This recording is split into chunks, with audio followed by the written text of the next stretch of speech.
Hello दोस्तों, आज मैं यादों की खिड़की खोलती हूँ। केएल सहगल जी के किस्सों के साथ चलिए मेरे साथ। वो तो एक फरिश्ता थे। एक दफ़ा मैं बीमार पड़ गया था। वो मेरे घर आए, साथ में फल और दवाइयाँ मेरे लिए लाए थे। मेरे हालचाल पूछने के बाद उन्होंने मेरे पैर दबाने शुरू कर दिए। मैं हैरान था, वो मेरे साहब थे।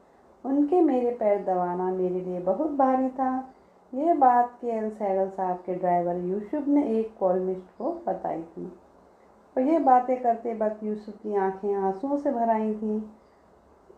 केएल सहगल का जन्म 11 अप्रैल 1904 को जम्मू में हुआ था।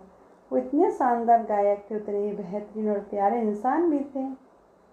आज सहगल साहब की इंसानियत के 2 किस्से आपको सुनाएंगे, और मुझे यकीन है कि आप भी सहगल साहब को सैल्यूट करके ये किस्से जानकर खुश होंगे।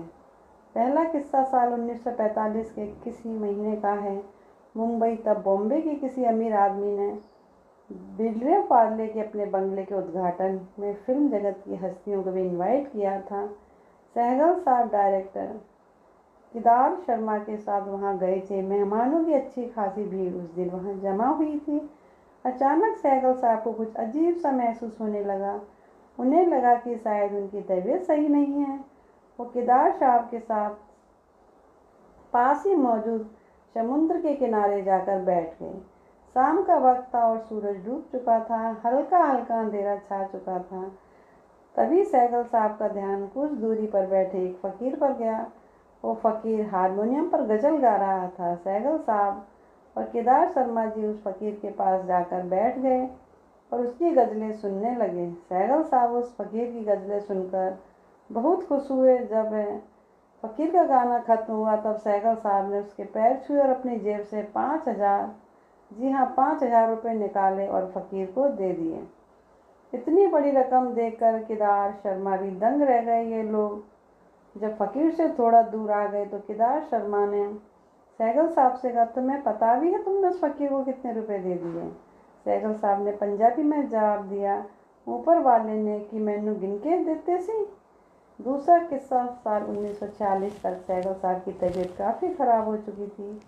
वो डायबिटीज़ के गंभीर रोगी हो चुके थे। उन्हें एहसास हो गया था कि अब वो बहुत ज़्यादा नहीं जी सकेंगे।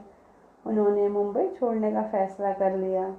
जिस दिन वो मुंबई छोड़कर जा रहे थे उस दिन उनके जिगरी दोस्त केएन सिंह कुछ और उन्हें विदा करने रेलवे स्टेशन तक उनके साथ आए थे। फिर फ्रंटियर मेल में सवार होकर सहगल साहब मुंबई छोड़ पंजाब की ओर चल पड़े। 26 जनवरी 1946 को सुबह लगभग 4 बजे वो जालंधर पहुँचे। सर्दियों का मौसम था और जालंधर में कड़ाके की ठंड पड़ रही थी। सहगल साहब ने बढ़िया सा गर्म कोट पहना हुआ था, जो उन्होंने कुछ ही दिन पहले खरीदा था। रेलवे स्टेशन से बाहर निकलते वक्त उन्होंने देखा कि एक भिखारी ठंड के मारे बुरी तरह कांप रहा है।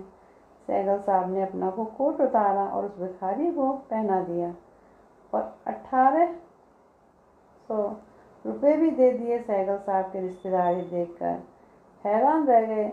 हालांकि उनके घर वाले जानते थे